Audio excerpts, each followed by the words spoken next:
this is going to be my graphic novel slash comic book wrap up. It has 2 graphic novels and 3 comics. Those 3 I don't have with me, so you're just going to see a nice little picture over here.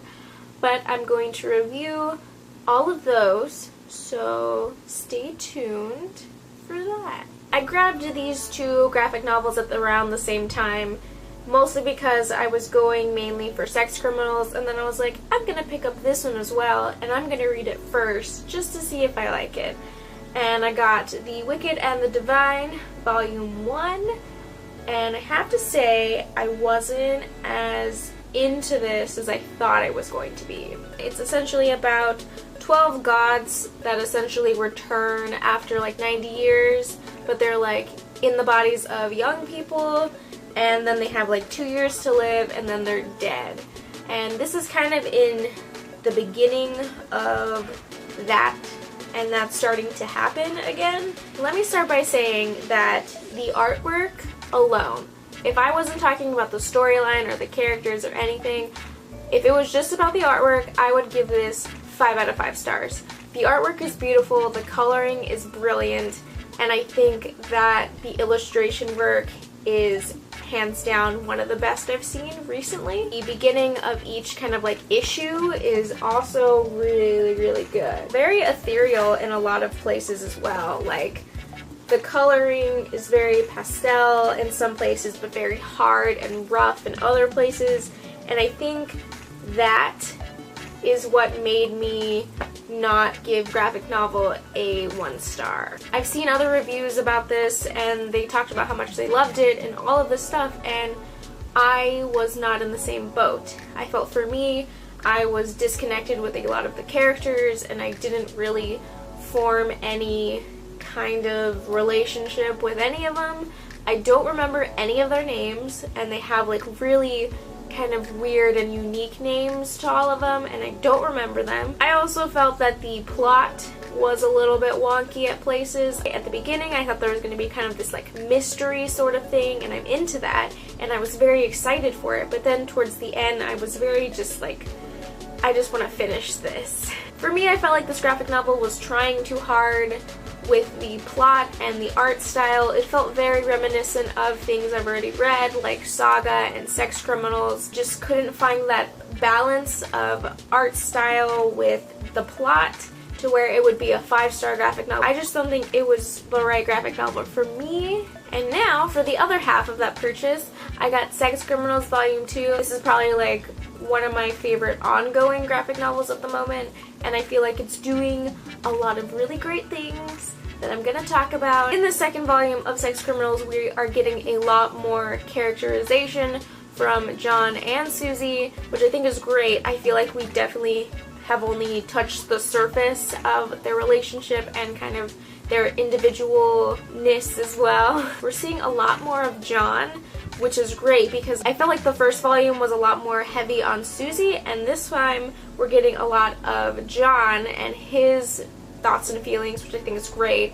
I love that we have 2 main characters we're focusing on, and I love that. This graphic novel series is also very sex positive. It's not doing it in a very preachy way to where I am kind of turned off from it. It's doing it in a way that is smart and clever, and it's actually teaching people things as well. There's also this one panel scene where Susie is going to the gyno and she's getting kind of checked out, and they're talking about different forms of birth control, and it goes into this panel just about all of the different birth control methods that we have, and it's very informative, and it's straight from Planned Parenthood, and it's done in a very smart way. It's done in a very dreamlike and colorful way, and it's done so well. We're also getting a couple of different more characters added to this.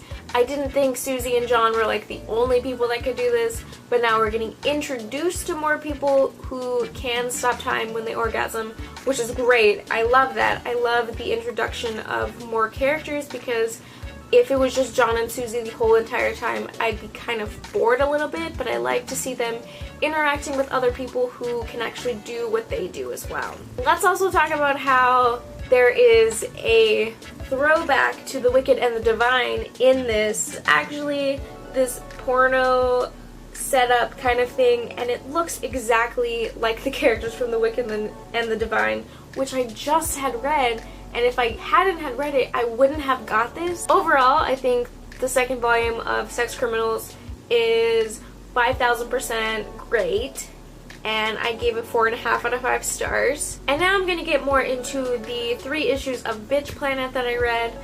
I'm going to talk about the issues individually, and then I'm going to kind of wrap it up as a whole from what I've read so far. I was introduced to Bitch Planet by my coworker Christine. She's very into comics. I should probably give you a little synopsis of it. It's essentially about this sci-fi world where women are sent to this planet if they are seen to be doing something that isn't right to a man. It intrigued me off the bat.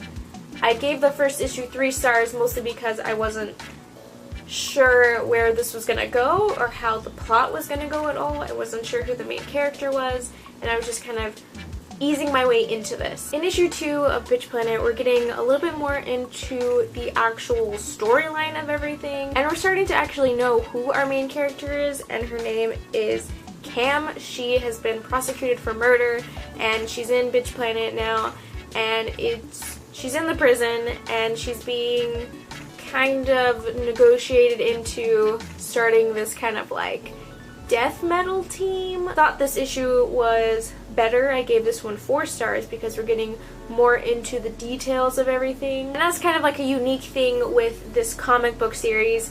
Every 3rd issue is going to feature a different illustrator, and every 3rd issue is going to be kind of like a backstory on a different character in Bitch Planet.